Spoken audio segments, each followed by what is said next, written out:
অনেক দিন বাসায় বাইরে যাওয়া হয় না, কোথাও ঘুরতে যাওয়া হয় না।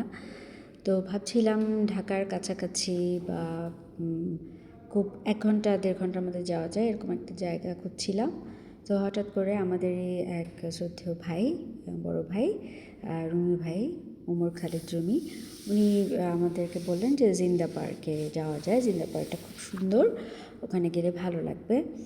তো যেহেতু পরিবেশটাও সকাল থেকেই খুব সুন্দর, রোদেলা দিন ছিল, আমি, রাসেল আর ভাইয়া 3 জন বের হয়ে গেলাম এবং 12টার দিকে বের হয়েছি আমরা, এবং আমরা ঠিক 1:15টায় পৌঁছে গেলাম ঢাকার অদূরেই পূর্বাচল দিয়ে।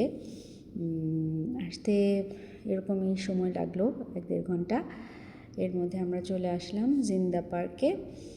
এই জায়গাটা আসলে আগেও আমি একবার এসেছিলাম, কিন্তু তখন বিকাল 4টা হয়ে গিয়েছিল, তখন ঢোকা যাচ্ছিল না। এখানে সকাল 7টা থেকে বিকাল 5টা পর্যন্ত, মানে মাগরিবের আজান পর্যন্ত স্টে করা যায়। ভিজিটাররা আসে, সবাই বেড়ায়। খুব সুন্দর একটা পার্কের মতন, পুরাটাই বনজ এবং প্রকৃতি নির্ভর। খুব সুন্দর একটা, খুবই সাধারণ, কিন্তু মনটাকে প্রকৃতির সাথে যদি উপভোগ করতে চাই আমরা, তাহলে এই পরিবেশটা সবার খুব ভালো লাগবে। এখানে পার্কিংয়েরও ব্যবস্থা আছে, আপনারা দেখছেন যে খুব সুন্দর পার্কিং ব্যবস্থা আছে। এখানে গাড়ি পার্ক করে আমরা টিকিট কাটতে হয়। ওই টিকিট কাউন্টার থেকে টিকিট কেটে তারপর আমরা ভেতরে ঢুকি। তো আমরা 4-5টা ঘুরে ঘুরে দেখছিলাম। এখানে আমার সবচেয়ে ভালো লেগেছে ঢোকার রাস্তাটায় খুব সুন্দর করে অনেক সুন্দর সুন্দর কথা লেখা, যেগুলো আমাদের জীবনে চলার পথে আমরা যদি পালন করে চলি, আমাদের সমাজ ব্যবস্থা, আমাদের মানুষের জীবনবোধ তৈরি হতে সহায়তা করবে। তো আমরা ওই রাস্তার ভিতর দিয়ে যখন যাচ্ছিলাম, ওই লেখাগুলো পড়ছিলাম।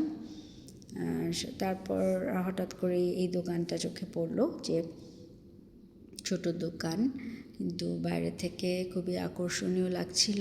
ভিতরে আস্তে আস্তে যখন ঢুকলাম, তখন দেখলাম যে এখানে এরকম বিভিন্ন ধরনের বাচ্চাদের খেলনা, তারপর সুন্দর সুন্দর ক্রাফটের জিনিস, যেগুলো বাড়িতে আমরা সাজিয়ে রাখতে পারবো। এবং যে লেখাগুলো আপনাকে দেখাচ্ছি খুব ক্লোজ করে, সত্যবাদিতা, সুকর্মের, লেখাপড়াটা পড়তে পারছি না, সত্য বলো, সুপথে চলো।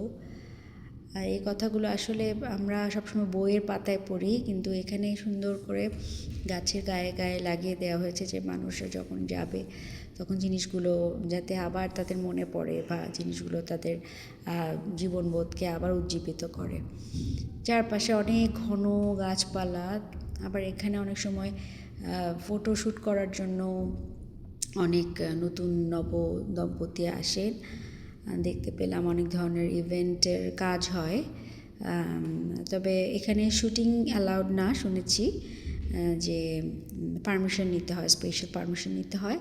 তারপর ভিতরে একটা রেস্টুরেন্ট আছে, খুব সুন্দর, ওয়েল ডেকোরেট, এবং খাবারগুলো খুব পরিষ্কার পরিচ্ছন্ন, এবং খুব ভালো লাগলো। আমরা খেলাম, পোলাও খেলাম, রোস্ট খেলাম, তারপর একটা সবজি ছিল, তারপর চাও খেলাম।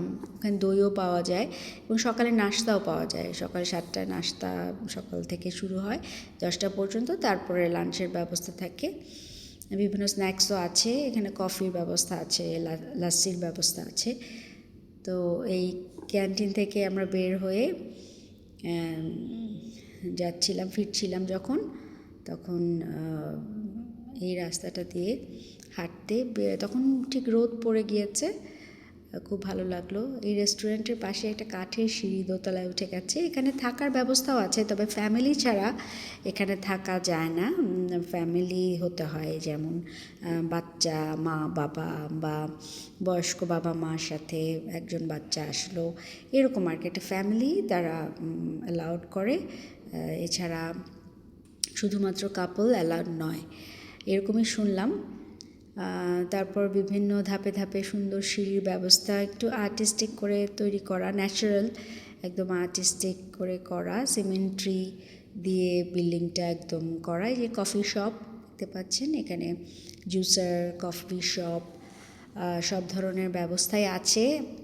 আবার ফুচকাও আছে, ফুচকাও একটা কিছু স্টল দেখলাম, গাড়ি নিয়ে বসে বিক্রি করছে ফুচকা, দই ফুচকা আছে, ঝাল আছে, ঝাল ফুচকা আছে নাগা মরিচ দিয়ে, খুব মজা লাগলো, খেলাম আমরা। সারাদিন এই পার্কেই ঘোরাঘুরি হলো, ঘুরে ফিরে দেখলাম, অসম্ভব সুন্দর জায়গাটা, নিরিবিলি। শুক্রবার হিসেবে যেহেতু জায়গাটা অনেক বড়, অনেক মানুষ ছিল চারপাশে, যেহেতু এটা শুক্রবারে অনেকেই বেড়াতে আসে, বেড়ানোর জায়গা। ঢাকার কাছে এত সুন্দর একটি পরিবেশ আছে, এটা আসলে না আসলে বোঝার উপায় নেই বাইরে থেকে। তো আমি সিঁড়ি দিয়ে নেমে পার্কটার চারপাশ ঘুরে ঘুরে দেখতে চাচ্ছিলাম। দূরে দূরে পুকুর আছে একটা বিশাল, এবং এই পার্কটা সবচেয়ে মজার বিষয় হচ্ছে যে চারপাশ ঘেরা পানি দিয়ে ঘেরা চারপাশ, লেকের মতন। তবে পানিগুলো একটু ঘোলাটে লাগলো, একদম সবুজ বা নীলচে নয়। আর বোটিংয়ের ব্যবস্থা আছে দেখলাম, এবং বোটে করে সবাই ঘুরছে। আমরা যারা শিল্পী আসলে প্রফেশনালি, আমি এবং আমার স্বামী দুজনেই আমরা বিভিন্ন জায়গায় ঘুরতে খুব পছন্দ করি। বিভিন্ন ন্যাচারাল জায়গাগুলো, পুরানো যে কীর্তিগুলো থাকে বাংলাদেশে, এরকম বিভিন্ন স্থাপত্য কীর্তি আছে, সুন্দর প্রাকৃতিক দৃশ্য আছে, যেগুলোকে আমরা যদি পরিষ্কার পরিচ্ছন্ন রাখি এবং ট্যুরিস্টদের যাবার একটা সুপরিকল্পিত ব্যবস্থা আমরা সরকার থেকে এবং আমাদের নিজেদেরও একটা তাগিদ থাকতে হবে, উদ্যোগ থাকতে হবে যে বিভিন্ন জায়গাগুলো, সুন্দর সুন্দর জায়গাগুলো ঘুরে বেড়ানোর বা দেখার একটা যোগ্য পরিবেশ তৈরি করে দেয়া। আসলে আপনারা দেখতে পাচ্ছেন যে পুকুরে কি সুন্দর হাঁস চড়ে বেড়াচ্ছে, যেগুলো আমরা আসলে নগর জীবনে খুব একটা দেখতে পাই না। মনের ভিতর যেন কেমন একটা নাড়া দেয়, সেটা আমি শিল্পী হিসেবে কিনা জানি না, কিন্তু আমার মনে হয় যে মানুষ যেহেতু প্রকৃতির একটা অংশ, তো মানুষের ভেতরেও এই জিনিসগুলো খুব কাজ করে। প্রকৃতির কাছে গেলে মনটা খুব আরও মানবিক হয়ে ওঠে, আরও স্পর্শকাতর হয়ে ওঠে প্রকৃতির প্রতি। প্রকৃতিকে সুন্দর রাখা, পরিবেশ ভালো রাখা আসলে আমাদের সবারই কর্তব্য। এতে আমাদের ভবিষ্যৎ সন্তানদের জন্যও ভালো, আমাদের জন্যও ভালো, এবং সবাই বাংলাদেশকে দেখে এসে বলবে যে এটা খুব সুন্দর একটা দেশ, যেটা আমরা আসলে সচরাচর ইদানিং খুব একটা শুনতে পাই না। ট্যুরিস্টও খুব একটা দেখি না আমাদের দেশে যে এসে তারা স্বাচ্ছন্দ্যভাবে ঘুরতে পারে। এখানে কি সুন্দর বাঁশের একটা ভাসমান সাঁকোর ব্যবস্থা করে দেয়া আছে, গাছের উপরে সুন্দর একটি ট্রি হাউসের মতো করে দেয়া আছে, যেটা খুব আকর্ষণীয় লাগে। অনেকেই এখানে ছবি তুলছে, আপনারা দেখতে পাচ্ছেন, অনেকেই গাছের উপরে উঠে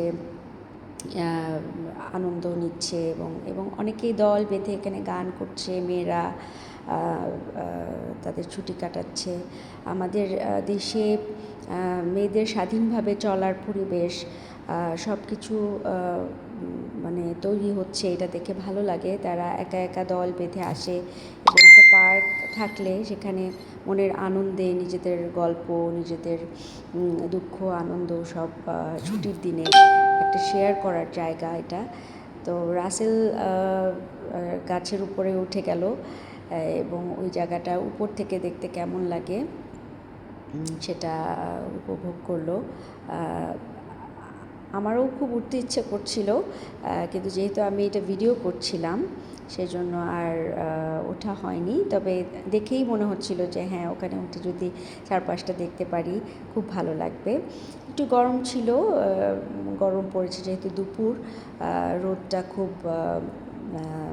তাতালো ছিল না, কিন্তু তারপরেও মনোরমভাবেই আমরা দৃশ্যটা উপভোগ করছিলাম চারপাশটা।